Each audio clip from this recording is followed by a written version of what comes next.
When the coronavirus broke out in China, the surveillance state went into overdrive. Thermal scanners were installed in train stations. A color-coded surveillance app tells citizens whether they can leave their homes, and millions of security cameras revealed who was breaking quarantine. Many deemed the lockdown and surveillance measures draconian, but ultimately successful. The outbreak was largely contained to the Hubei province, and after 76 days of quarantine, the city of Wuhan is starting to open back up. It's highly unlikely that we'd go that far in the US, where our values and our laws call for greater individual liberties. The DNA of this country is heavily libertarian enough that that would just be a non-starter. But could I imagine small incursions here? Possibly. Do I think it's necessarily a bad idea? I don't know. I think I need to see the details of implementation. Researchers and health officials in the US are scrambling for more comprehensive and granular data, raising the question of what kind of personal information we should collect in a time of crisis. So far, the severe lack of testing, as well as our decentralized healthcare system, has made it hard to understand the true scope and spread of the disease. All the modelers are working to some extent in the dark when it comes to knowing how many folks are already infected or have been infected and recovered. So in the meantime, we're being told to stay home, and many are still wondering what it will take for life to return to normal. Apple and Google say they can help. The tech giants have teamed up to build a tool that will alert smartphone users if they've been in contact with someone who has coronavirus. This is called contact tracing, and it's helped a number of East Asian countries to slow the spread. For it to work, though, the public needs to trust that these tech companies won't be able to access or misuse their sensitive health information. And while what's been proposed is an opt-in tool, concerns swirl that it could eventually become mandatory, and that it will prove difficult to roll back data gathering efforts after the crisis passes. In times of emergency, we tend to be willing to give up much more of our privacy than in normal times. But once given up, that new status quo tends to persist even after the emergency is over.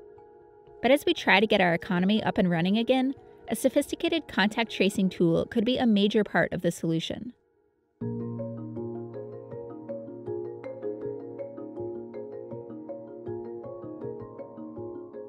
The United States has been slow to aggregate comprehensive data about the crisis. One reason is simply a lack of widespread testing. Narrow testing criteria, along with a series of delays and missteps in the test development process, made it impossible to measure the extent of the pandemic early on. Another reason is the United States' decentralized healthcare system, which gives states the power to decide what data to gather and release and what to withhold. Many states have in turn delegated a lot of their authority to individual municipalities. What that means is essentially is that you have decision makers that are more diffuse than in other countries. So much of what we know about the clinical outcomes, severity, and risk factors for COVID-19 comes largely from data that were published in China as the epidemic unfolded in real time. Even with 95% of the country under stay-at-home orders, experts say a lack of reliable data can leave citizens confused about what actions to take, especially since most of us are still leaving sometimes, whether it's for exercise, groceries, or essential work. People are making all sorts of individualized decisions about how seriously they're taking that advice, and the availability of this information, including trend lines, might allow them to make the best of these choices they can. It's a question of, do I want to know, or should I know, that the street 2 streets away from me, every single person on that street's infected, but 2 streets on the other side, nobody is? Information is power. It's empowering to understand what's going on around you and how it's happening. But even knowing more granular location and demographic data may not be enough to stop the spread. The prevalence of pre-symptomatic and asymptomatic carriers means that those hypothetical neighbors on the other side of the street could be infected too. They just didn't see a reason to get tested. This is where contact tracing becomes important. Contact tracing is a simple concept and an old concept.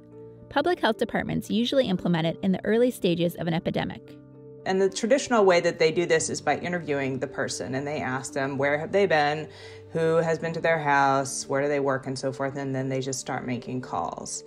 China, Taiwan, South Korea, and Singapore have all instituted some degree of technologically enabled or analog contact tracing, which many credit with helping to slow the spread.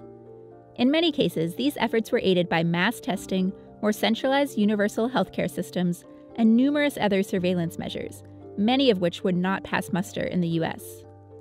The Chinese government's Close Contact Detector app tells users if they've been in proximity to someone who's confirmed or suspected of having the virus, but it makes no attempt at privacy. Users sign up with their full name and ID number, and if they're marked as contagious, the government gets all that info. To identify contagion risks, China relies upon its vast surveillance infrastructure, which includes security cameras equipped with facial recognition software and a social credit system that tracks all citizens' behavior.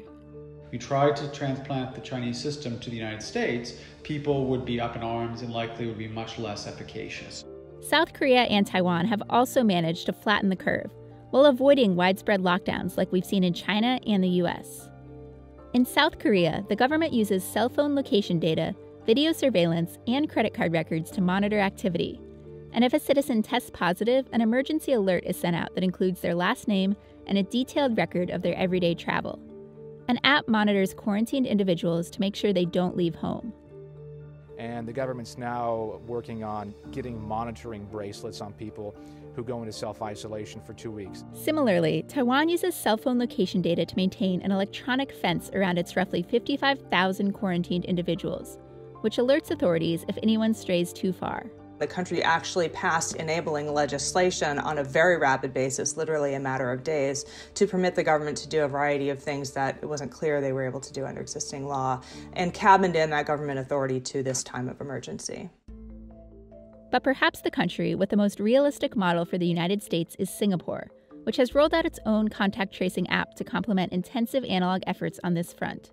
That is, lots of person-to-person interviews. An app called Trace Together that users can choose to install and that will ping off surrounding phones to let them know if they have been in contact with a case. And then only if it pings and lights up a contact are public health authorities alerted to the data.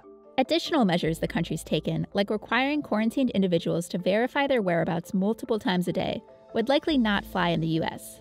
But overall, Singapore's swift and disciplined response was highly lauded. Until mid-March, there were only a couple hundred cases, and citizens were still going out for work, school, and leisure. But now, cases are surging, and the country went into lockdown at the beginning of April. So if even Singapore couldn't contain the virus, many are wondering what kind of response will it take? Enter Google and Apple, who are teaming up in an unprecedented partnership to create a contact tracing tool of their own, with much the same premise as the Trace Together app. The two companies' operating systems, iOS and Android, power nearly 100% of the world's smartphones. It's absolutely unusual for Apple and Google, these two cutthroat competitors, to join forces. They're the only two companies in the world that could do this, right, as the two major mobile phone technology providers. If we're going to do Bluetooth proximity tracing, it has to happen at the operating system level. And Apple with iOS and Google with Android, they're the ones who control that. In mid-May, Google and Apple plan to release a tool through an update to their operating systems that uses Bluetooth signals to log when a user's smartphone comes into close contact with another user's phone. Then, if someone tests positive for coronavirus, they'll use an app to share that information, and their phone will send out an alert to all the other users it's come in close proximity to. Individuals using the platform will be assigned a random and ever-changing identification key to ensure anonymity. The idea is that Google and Apple will build the infrastructure, and public health agencies will build the apps themselves. A number of efforts are already underway, including an app called Private Kit Safe Paths, being developed by the Massachusetts Institute of Technology. The companies emphasize that these apps will be 100% opt-in, and that governments will not be allowed to mandate usage. But to actually do contact tracing effectively, they would need to get massive buy-in from users. Yeah, I think it's pretty clear that if only 5 or 10% of the U.S. population opts into this app, it's going to have very limited efficacy. Now, in a place where I live, like Silicon Valley, we probably see very high levels of participation, but in other parts of the country, you probably see virtually zero participation.